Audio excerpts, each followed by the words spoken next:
Hello, good evening to you. Welcome to the Business News here on News 360. My name is Alfred Okonse. Let's go on to our first story this evening. And the Third World Network Africa says Parliament must take a second look at the Interim Economic Partnership Agreement Ghana has signed with the European Union in Brussels. The civil society organization asks Parliament not to ratify the agreement since it is not in the best interest of the country. Government signing of the Interim Economic Partnership Agreement with the European Union follows ECOWAS's delay in taking a decision as to whether to sign the EPA in its current form or not. The EU gave the regional economic bloc a deadline of November 2016 to sign the agreement or pay duties on exports to the European market. Ghana's current interim agreement is an extension of what was initiated in 2007 to ensure that Ghana's exports enter the EU duty-free. According to the Third World Network, the agreement is not in the best interest of the nation as government is sacrificing the manufacturing sector for non-traditional exports such as bananas and tuna.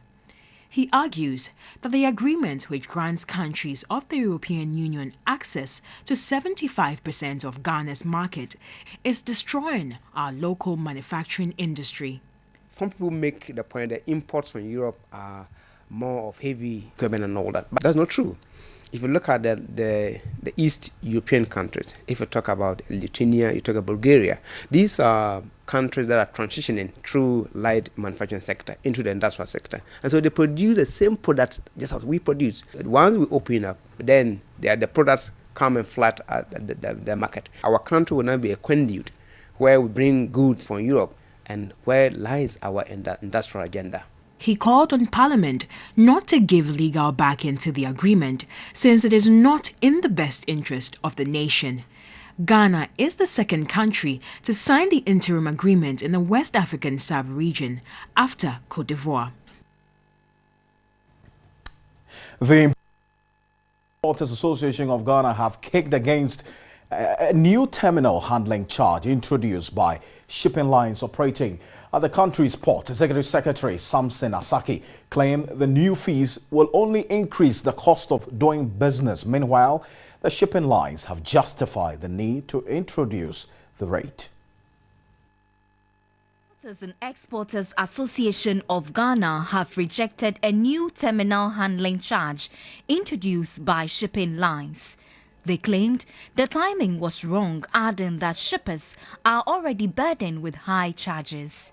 If you are clearing the cargo at the port, they pay local shipping handling charges, and you are now introducing another. I think it is wrongful. Even if they want to increase anything, they should look at the timing. It's not the best. Importers are not making margins, and they are your customers. But the shipping lines have rejected the development, explaining a drop in freight rates and other charges had informed the move. According to them, paying $200,000 annually per trip to the West African countries to port authorities was too high. The lines say each vessel called to the Tema port warrants they pay $2 per ton on a container to the Ghana Shippers Authority and the Ghana Maritime Authority for the development of the maritime industry. They added that in 2014, they backed $10 million to the Ghana Shippers Authority alone, which is crippling their global trade.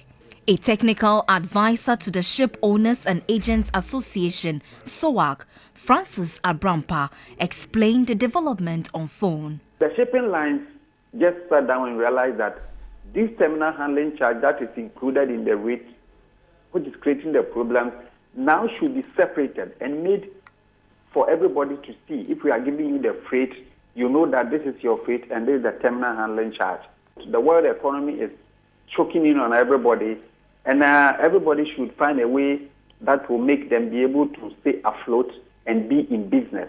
He said, despite the introduction, shippers can still negotiate on the new rates. Irrespective of the amount that has been advertised, which is the advertised rate, an importer has the right, based on his volumes, his relationship with the shipping line, to negotiate the quantum and then the payment of these charges.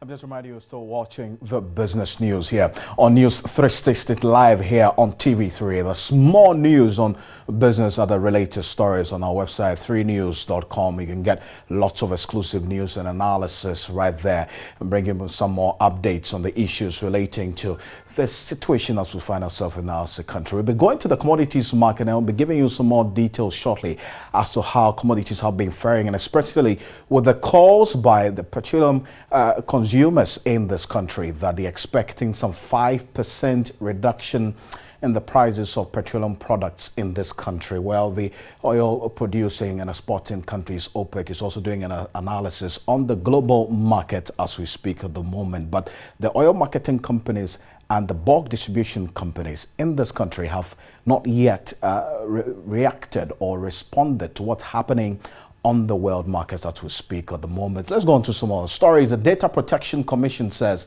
it will prosecute organizations and companies and individuals that have refused to register with the commission. In an interview with TV3, Executive Director of the Commission, Tekia Kwete Falconer, says entities that will be found guilty under Section 27, Clause 1 of Data Protection Act 2012, Act 843, may either serve a jail term of up to 2 years or pay a fine or both.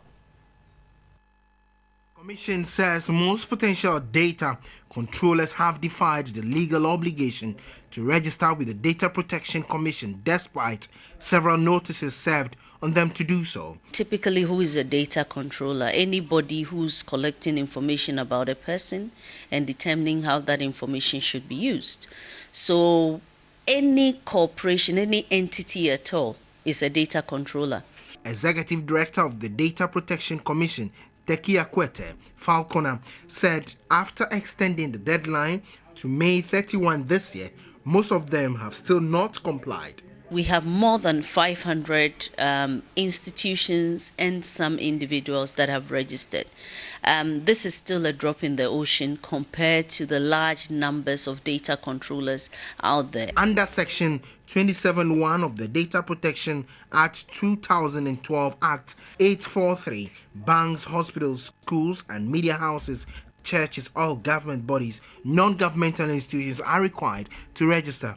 Individuals like journalists, accountants, politicians, consultants, lawyers are also required to register because they serve as data controllers.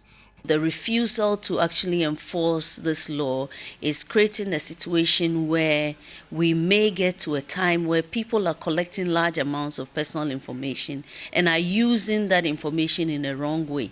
And we don't want to wait for individuals' rights to be infringed upon before we run, to chase for enforcement of this particularly important law.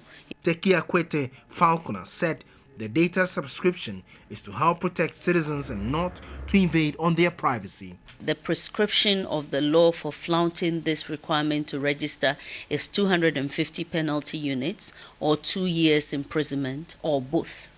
It will be left to the discretion of the court. All right, so that's it for business.